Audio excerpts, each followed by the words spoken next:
Bonjour chef. Bonjour Henri. Alors, Édouard Chouteau, à la laiterie, à Lambersart, à côté de Lille. Dites-moi, c'est un petit miracle votre restaurant, ça se voit pas de l'extérieur, faut rentrer dans une cour. Explique-moi, on est où ici en fait? On est dans une vraie institution qui a traversé les époques, qui a ouvert en 1903 et qui a toujours eu la volonté d'exceller, de faire plaisir aux gens et de rassembler. Donc voilà, on est dans un vrai lieu de partage, de transmission et de plaisir surtout. Et vous, avant d'arriver ici, vous étiez où chef? Alors déjà, j'étais chez mes parents qui sont Oui. restaurateurs en Bretagne et j'ai fait un joli apprentissage dans une maison étoilée en Bretagne. Laquelle? Et après, Henri et Joseph, Philippe Lelay, super formateur, Mhm. qui m'a fait gagner un concours avec Thierry Marx. Et après, du coup, je suis monté à Paris. Chouette. Et voilà, j'ai grandi avec Monsieur Fréchon, avec Monsieur Passard. Au Bristol? Oui, Je sais pas. mais, Vous faisiez quoi là-bas? j'étais apprenti encore Mhm. en BP. Et voilà, après, j'ai fait un joli stage chez Monsieur Passard. Et j'ai eu la chance après d'évoluer auprès de l'équipe de Pierre Gagnère au Balzac. Donc voilà, des grands, Et un jour, vous des vous grands êtes dit, restaurants. allez, je tente ma chance à Lille.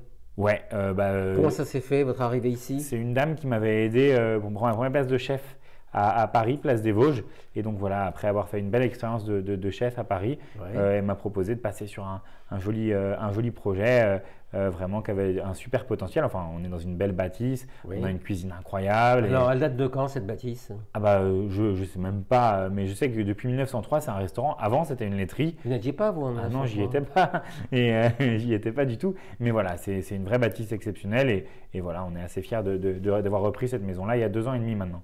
Et quelle est votre ambition ici, Édouard?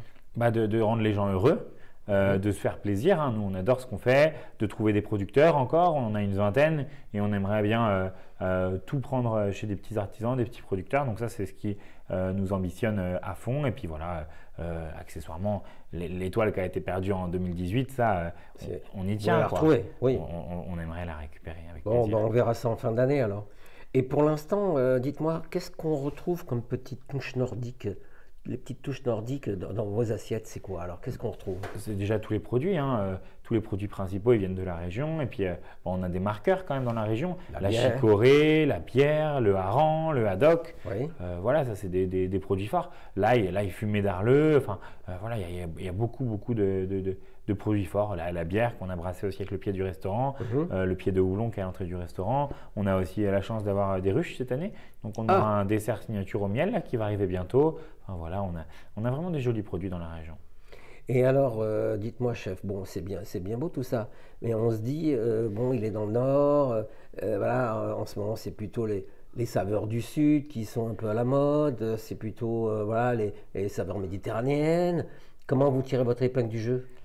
Ah bah nous, on ne veut pas être à la mode, hein. On veut faire bien, on veut faire bon, on fait ce qu'on aime tout simplement, hein.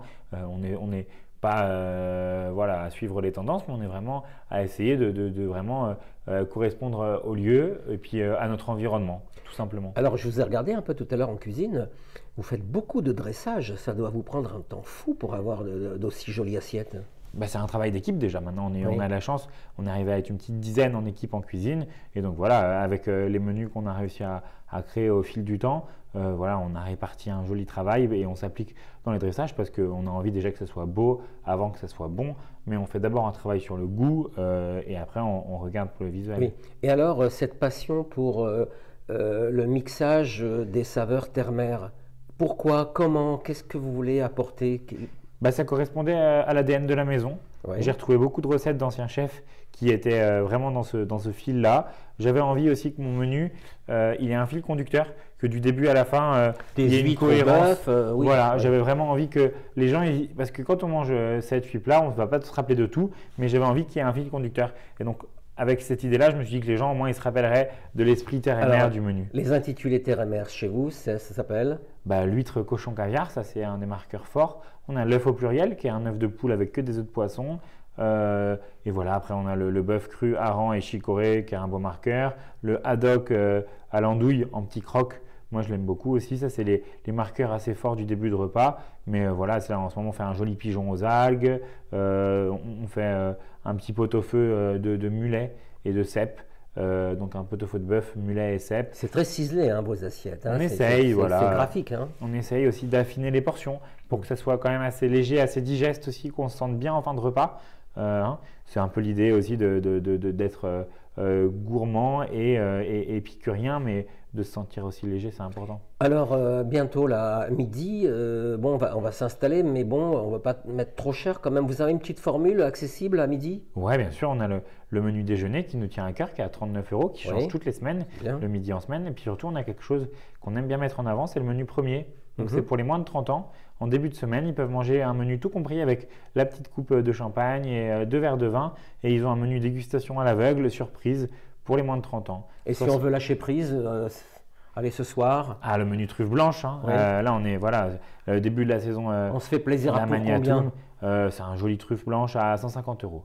Un menu en 5 services et puis voilà, on a de la truffe dans toutes les assiettes. On n'a plus faim quand on ressort? Bah, j'espère bien. Dites-moi, chef, en rentrant, j'ai entendu des poules. Vous avez un poulailler? Ouais, on a la chance d'avoir un producteur de volailles. Alors pour l'histoire, on a fait un apéro chez lui qui a fini un peu trop tard. Et donc la vraie histoire, c'est que sa fille m'a fait une petite blague et m'a caché une volaille dans mon coffre. Voilà, je me suis rendu compte le lendemain matin, j'avais plus de coffre. Vous Voilà. pouvez nous amener les voir, chef, là, Avec grand avant de plaisir. passer en cuisine? On Allez, y va ensemble? allez, on y va. Super, merci, chef.